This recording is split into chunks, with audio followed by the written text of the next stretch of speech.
This time, Wei Wuxian did not close his eyes the entire night. He forced himself to stay awake until right before 5 in the morning, when he felt the sore, numb feeling pass and could finally move his limbs again. Calmly, he removed his shirt underneath the covers and tossed it to the floor by the bed. Then, he pulled on the sash tying together Lan Wangji's clothes and forcefully attempted to remove his shirt.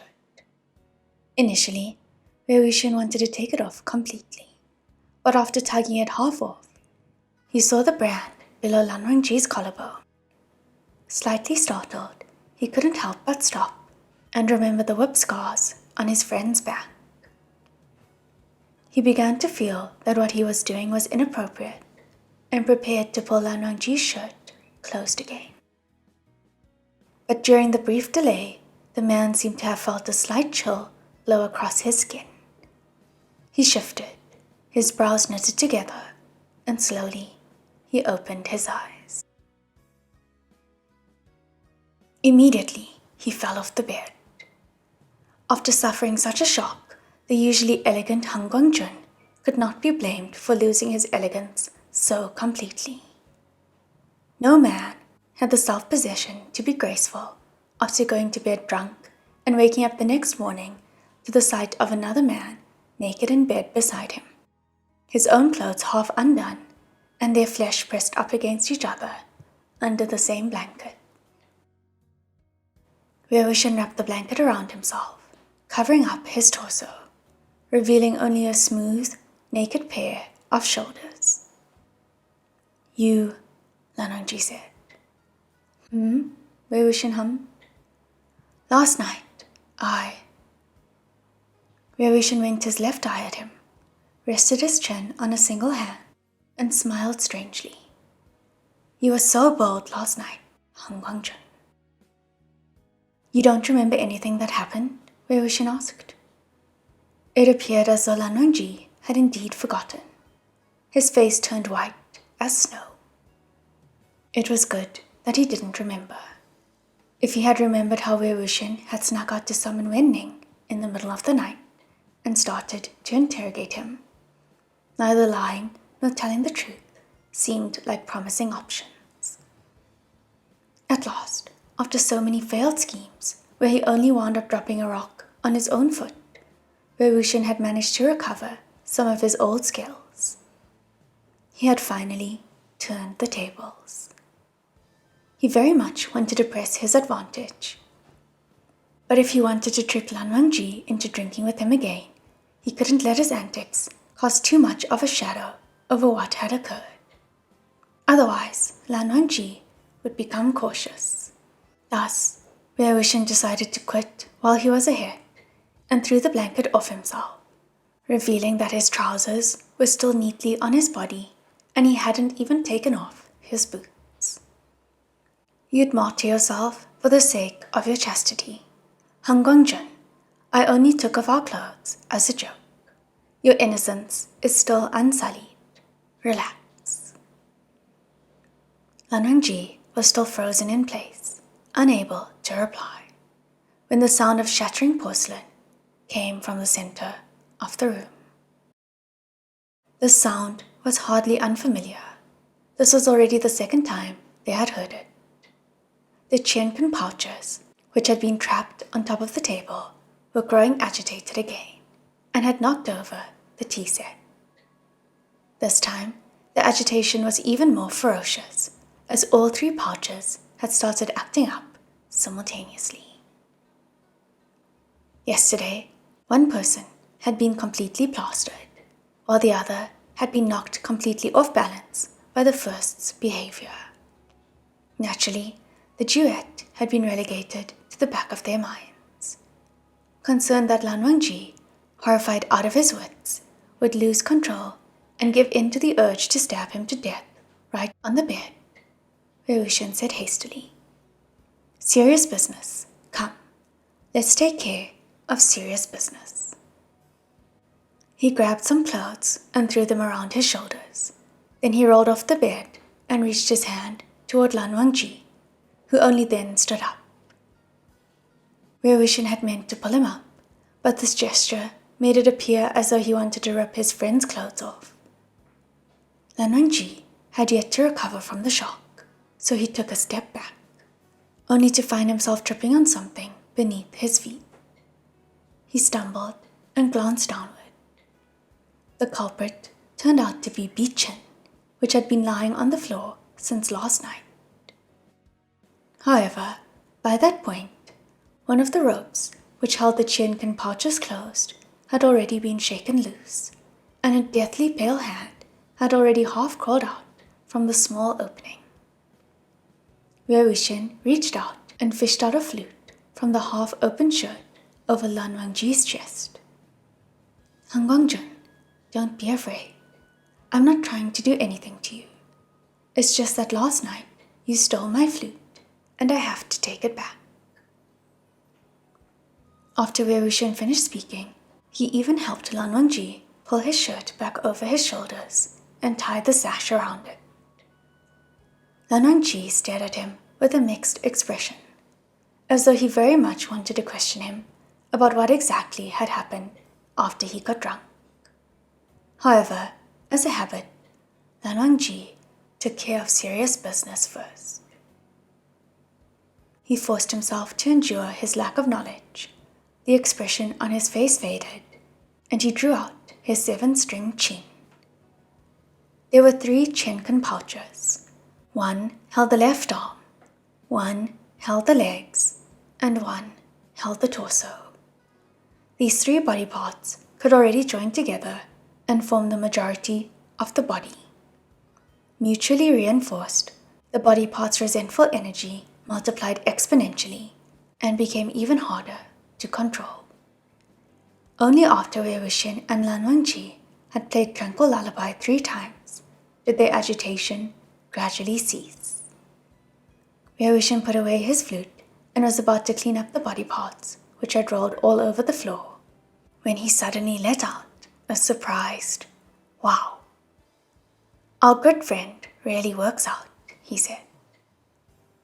The sash around the torso's burial robes had become undone, and the robes had fallen away around his collar, revealing the strong, sturdy body of a young man. His shoulders were broad, his waist narrow, and his abdominal muscles were very well defined. Overall, his muscles were powerful, but didn't appear excessive. In short, this was a body countless men could only dream of. Wei Wuxian scrutinized it from every direction. He couldn't help but slap the man's abdomen a couple of times. Han Guangjun, look at him. If he were alive and I tried to hit him, my hand would probably bounce off and get injured in the backlash. How exactly do you train yourself into this shape?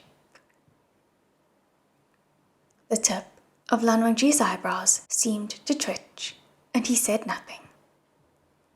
After Wei Wuxian slapped the abdomen a couple more times, to his surprise, Lan Wangji finally took out the Qiankan pouches and, expressionless, began to seal the corpse parts back inside in silence. Wei Wuxian darted out of his way. Rapidly, Lan Wangji sealed all of the body parts away, tying a succession of dead knots in the process. Unconsciously feeling that something was off, Wei Wuxian lowered his head to look at his own body. Furrowing his brow, he fastened the sash around his robes and was properly dressed once more. Glancing over, he saw that Lan Wangji had finished putting away the Qiankan pouches and was now staring at him, intentionally or otherwise. His eyes seemed filled with the desire to speak, but also with hesitation. Han Guangjun, why are you looking at me like that? Wei Wuxian asked deliberately. Are you still worried? Believe me, I really didn't do anything to you last night. Of course, you didn't do anything to me either. Lan Wangji muttered to himself for a moment. Finally appearing decisive, he said quietly, Last night, other than stealing your flute, you What else did you do, right? Nothing much, other than talk a lot. The slight movement of Lanongji's Adam's apple was visible on his snow-white neck. What did I say? It wasn't anything important. It was just, for example, you really like. Lanongji's gaze froze. You really like rabbits, Wei Wuxian said. Lanongji closed his eyes and turned around. There's nothing wrong with that, Wei Wuxian said very considerately. Rabbits are so cute. Who doesn't like them? I like them too. I like to eat them. He laughed. Come, Hong Guangjun, you drank a lot last night. Actually, it wasn't a lot, but you were so drunk last night. I'm afraid you'll feel some discomfort this morning. Why don't you wash your face, drink some water, and sit down for a while? We can wait until you feel better before setting off. This time, our friend is pointing south and a bit west. I'll go downstairs and get some breakfast first and leave you be. Wait, Lanongji said coldly, just as Wei Wuxian was about to leave. He turned around. What? Lanongji scrutinized him for half an eternity before finally opening his mouth. Do you have any money? Yes, Wei Wuxian replied, grinning. Do you think I don't know where your money is hidden? I'll get you some breakfast too. Ah, Hong Guangjun, take it slow. Don't worry, don't worry. He left the room, closed the door, and spent a long time standing in the hallway, clutching his belly in laughter. Lanongji seemed to have experienced such a shock that he stayed shut up in the room for a long, long time before finally coming out. While Wei Wuxian was waiting, he strolled leisurely downwards, out of the inn, and around the streets a few times, randomly buying food. He then sat on the steps in front of the inn, eating and soaking up the sun. After basking for a long while, he saw a herd of children 13 or 14 years old run past him on the street. The child in front ran extremely fast. In his hand, he held a long string, and at the head of the string, a kite flew, bobbing up and down in the air, not too high or too low. Behind him, another child was holding a small toy bow. He shouted as he chased after the kite, shooting at it with tiny arrows. When he was younger, Wei Wuxian also loved to play this game. Archery was an art that every disciple of a cultivation clan had to learn, but most disciples didn't enjoy obediently shooting at normal targets. Instead, when they weren't shooting at ghosts, demons, and monsters during night hunts, they preferred shooting at kites like these children were doing. Everyone had a kite, and whoever could fly their kite the highest and the furthest while still being able to shoot it was the winner. Originally, the game was popular only among young cultivators, but when commoner children got wind of it, they liked it a lot too. Only, the threat posed by one of their small arrows was nothing compared to that of an arrow shot by a talented young disciple. Back when Wei Wuxian lived at Lotus Pier, he had played the kite shooting game with the disciples of the Zheng clan and had placed first many times. On the other hand, Zheng Cheng was always second.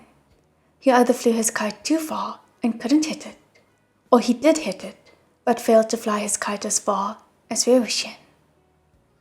Their two kites were a full circle larger than the others and resembled flying monsters with gaping mouths and several pointed tails dangling from their bodies, blowing in the wind. Vibrantly and extravagantly colored, the kites looked unusually vivid and lively, even from a distance, though they didn't look particularly fierce. In fact, they were kind of cute. Zheng Fengmian had constructed the frame himself, and Zheng Yanli had drawn the design. Thus, whenever Wei Wuxian and Zheng Cheng had taken their kites out to compete, they had felt a kind of pride.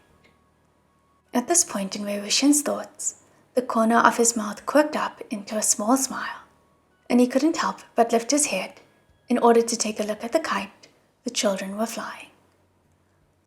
Strangely, the entire thing was round and gold-colored. What is that? A flatbread? Or some kind of monster I don't know about? Right then, a gust blew toward them. The kite hadn't been flying very high to begin with, nor was it being flown in a very open space, so it dropped to the ground the moment the wind struck it. "Oh no, the sun fell from the sky," one of the children shouted. At once, Wei Wuxian understood. The children were probably pretending to be cultivators in the Sunshot campaign. This was Yueyang. Yueyang wasn't far from Qishan, and back when the Qishan Wen clan's power was at its peak, they ran roughshod over the lives of common people. The locals must have suffered a great deal, if not from the winds letting monsters run wild, then from the bullying of their tyrannical cultivators.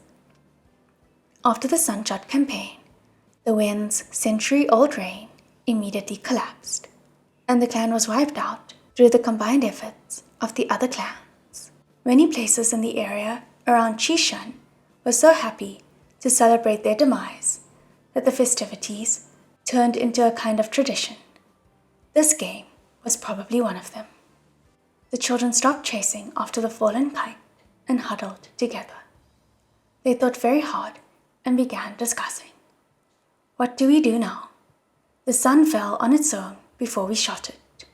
Who's going to be the boss now? One of them raised his hand. Of course, it should be me. I'm Jin Guangyao. I'm the one who killed the big bad leader of the Wens. Wei Wuxian sat on the steps in front of the entrance to the inn, watching with keen interest. In these types of games, the role of the now grand beyond measure chief cultivator Lian Fengzun was of course very popular. Though he had come from a background that people found too embarrassing to even speak of, it was also for this very reason that they sighed in admiration of the fact that he had succeeded in climbing to the top of the world of cultivation. During the Sunshot campaign, he had gone undercover and taken to spying like a fish in water. He had run circles around the Qishan Wen clan, tricking them so thoroughly that they leaked countless secrets without becoming any the wiser. After the Sunshot campaign, he had used his keen wits to ingratiate himself to everyone in 100 ways and hatch 1,000 clever schemes, until finally he had ascended to the position of chief cultivator. He fully deserved his title and could even be considered legendary.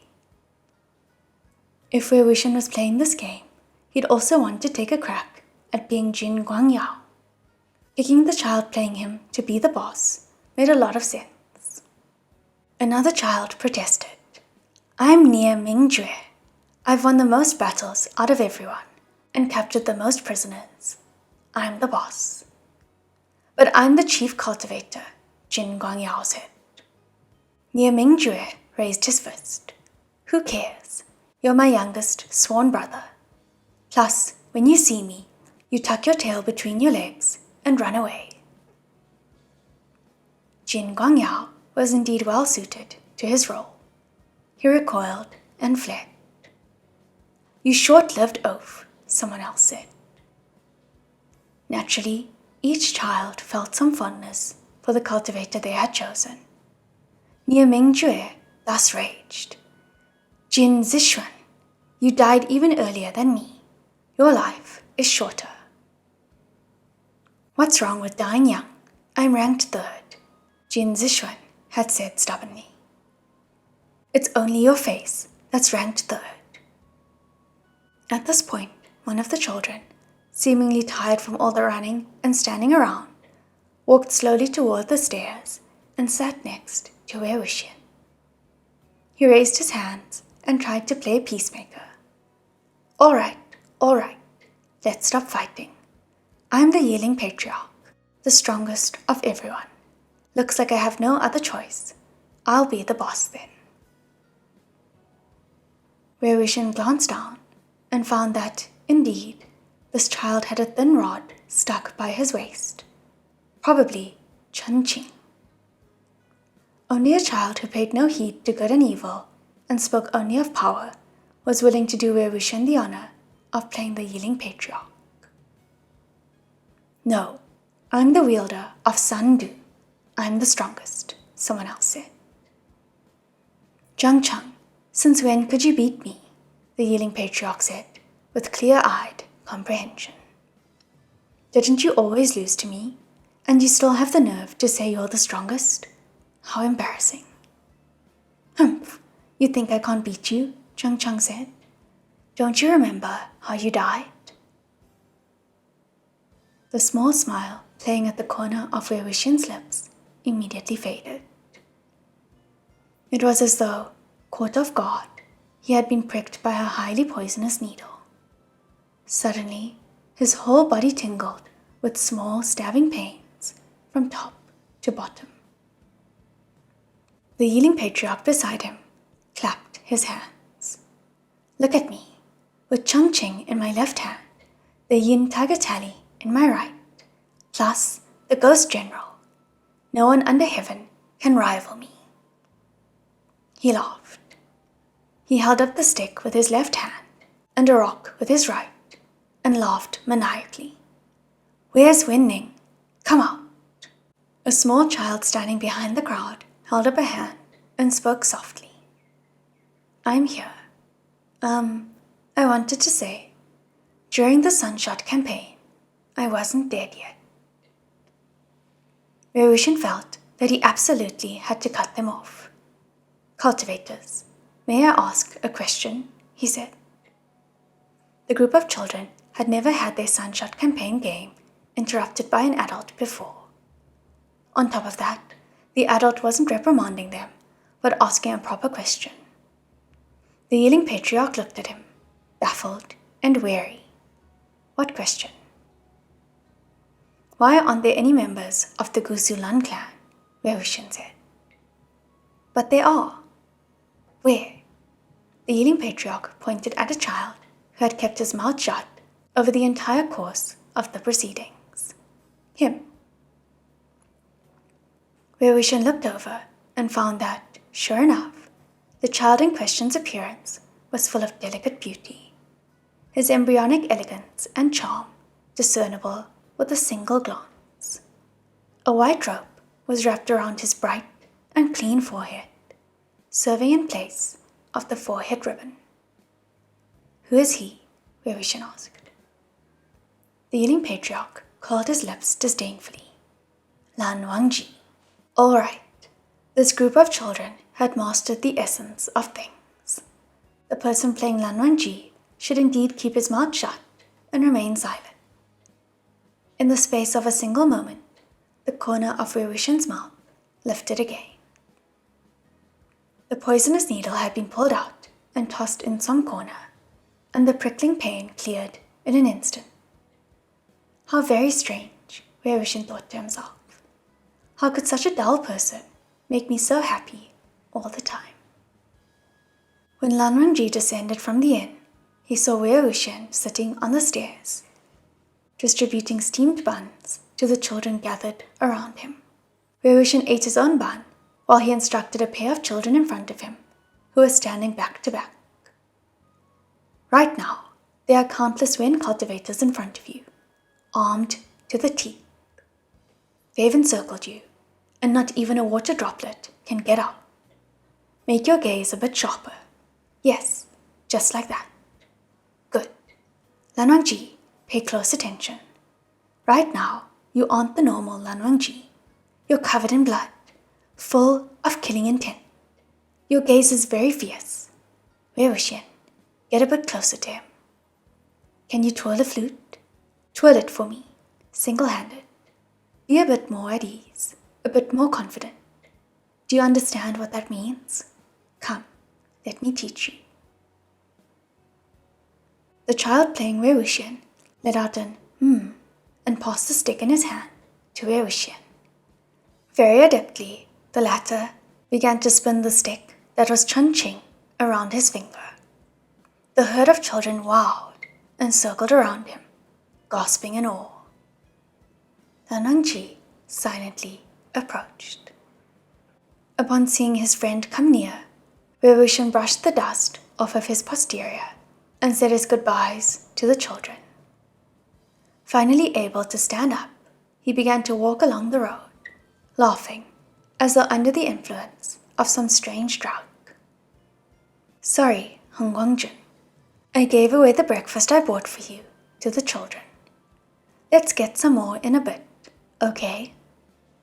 Lan Hongqi said. Don't you think the children over there are adorable?